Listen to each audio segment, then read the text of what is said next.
I'm photographer David duChemin, and this is Vision is Better, a sometimes weekly podcast about the craft and art of photography. Welcome here. On the last episode, I talked about photographing people, and I talked about how I believe it's primarily a relational endeavor, not primarily a technical endeavor, and I want to talk about a little bit more about photographing people on this episode. I believe there's a few things we need for photographing people. I also believe there's a few things we don't need for photographing people. So let's talk about what we don't need. And remember, I'm talking in sort of the broadest possible context here. One, I don't believe we need shallow depth of field. Shallow depth of field without a moment of revelation, without a moment of connection is just, or can be just a cheap parlor trick.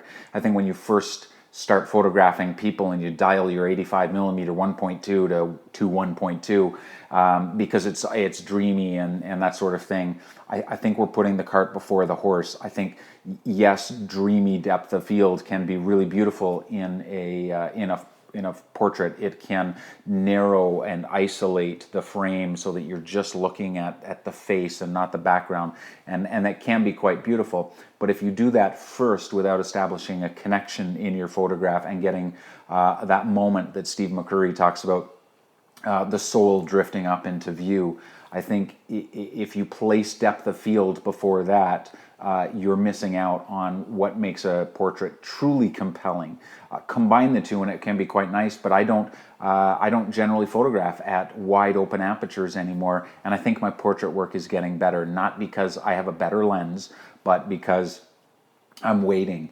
And we'll talk about that in a minute. The second thing I don't believe that you need for portrait photography or photographing people is a portrait lens. I don't believe there is such thing as a portrait lens.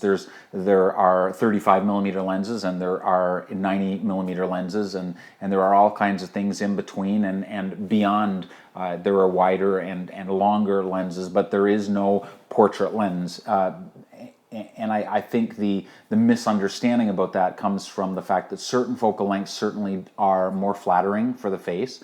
The medium telephoto, somewhere between 50 and 100 millimeters, is generally considered much more flattering as a focal length. But that sort of depends on the person you're photographing, and mostly it depends on what you're trying to accomplish with the photograph. If you want more of an environmental photograph and you want context, then using a wider lens is going to be much more helpful. And maybe it's not a portrait that you want to be flattering. Sometimes you want, if you're photographing a comedian, for example, there's nothing wrong with going a little wider and a little closer and making the facial expressions a little bit more exaggerated. The same sort of thing works with a child.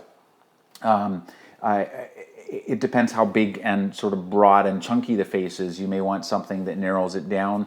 Much longer lens will compress things, and it might look a little too compressed. Or the person might actually have quite a long face, and that compression is flattering for them.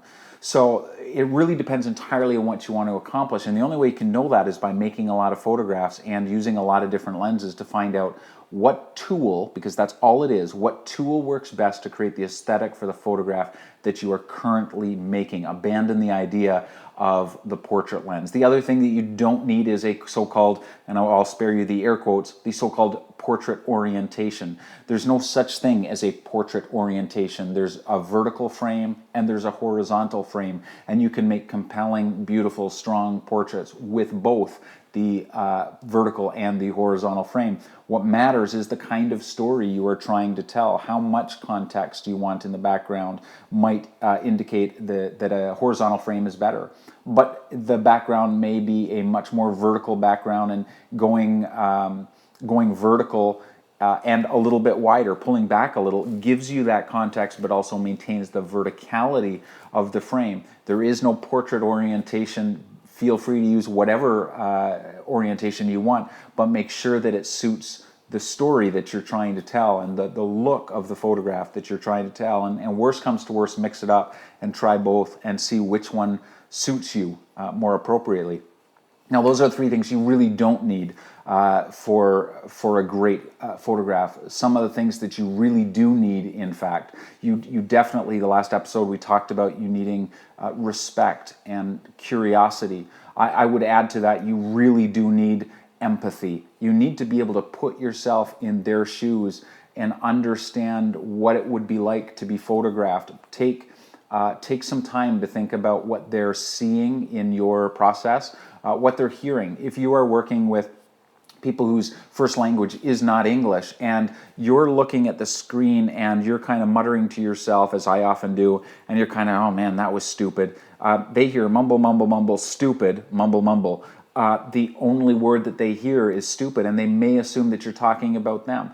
Stay positive. I'm not talking about trying to manipulate the scene. I'm talking about just respectfully staying positive so that you communicate through your limited language. If you're traveling and you don't speak their language, you communicate the best possible things, that you communicate the respect that you do have for them, and that you're mindful. Empathy is incredibly powerful. If you can feel what they're feeling on some level, you will be able to anticipate perhaps what the next moment will be, and get a photograph that is truly revealing. If you can see in their face the beginnings of a laugh or a smile, you will wait until the full expression of that laugh or smile. Or if you know that they're about to laugh, you might wait until after that laugh has subsided and they're more truly revealing themselves to you. There's a relaxation that comes with laughter, so they laugh, but then when they look back at the camera, they might be a little more vulnerable and transparent to you.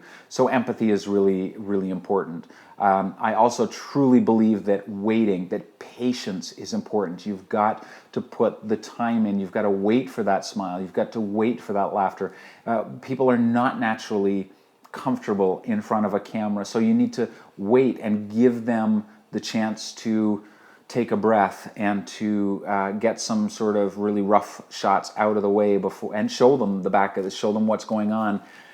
Give them that time. They have consented, I hope, they have consented to let you photograph them. Part of doing a good job, part of being respectful, is sticking around long enough to get it right. So take your time, be patient, and be patient with them, be patient with yourself. There's one more thing that I wanted to talk about in terms of things that we do need. Forgive me while I check my notes, and it should have been obvious. Great light is my final thing that we need.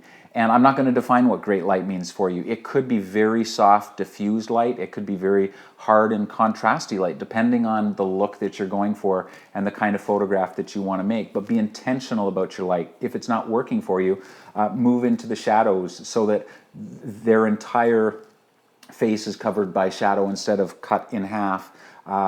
If you move into the shadows and they're looking beyond you at a source of light, they'll get a catch light in their eyes, and that can communicate life and make the photograph much more emotionally connective. So pay attention to that. Pay attention to the light in the background too. If the light on them is beautiful, but the background is very harsh and bright, it will compete for your attention. So maybe turn them, if they're already in the shadows, maybe just turn them so that you're shooting them in the shadows, but also toward more shadows so that it's much more even light.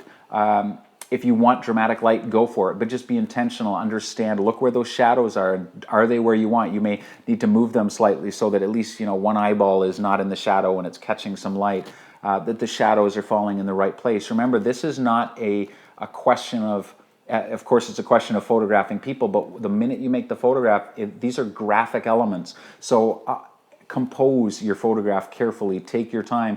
Just a great smile doesn't necessarily make for a great photograph. An interesting person doesn't necessarily make for an interesting photograph. So pay attention to your composition, pay attention to the moment, pay attention to the light. All of these things matter. But if you haven't had that connection, if you haven't got the empathy, the curiosity, if you haven't been patient, the chances of you getting that great, compelling, connective portrait are considerably reduced. It goes without saying, what kind of camera you have is almost irrelevant, because at the end of the day, especially with people photography, photographs where you're trying to tell a story and make a connection, gear is good, but vision's better. We'll see you next time.